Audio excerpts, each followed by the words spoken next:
O cempasúchil guía as ánimas dos defuntos no camiño de regreso á casa. É a flor que se coloca nos altares dos fogares de México o Día de Mortos, unha fita que enlaza vida e memoria e que suma unha nota máis de cor e aroma a unha celebración luminosa con orixes nas raíces indígenas de Mesoamérica.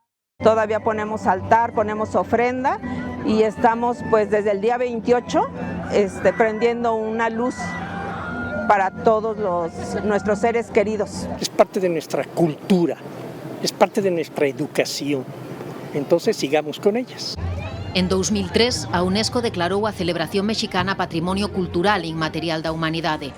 Na era global, manteñen viva esta expresión cultural tan rica en iconografía, aínda que en Cidade de México xa desfilan sen causar sorpresa mortos viventes emparentados cos que saen á rúa en calquera outro lugar do mundo, como estes de Nova York. Everything for Halloween, we've had a great time. Estas imaxes son do Pasarrúas da Cidade da Paz en Bolivia e estoutras do desfile para mascotas que desde hai uns anos organizan na capital do Perú.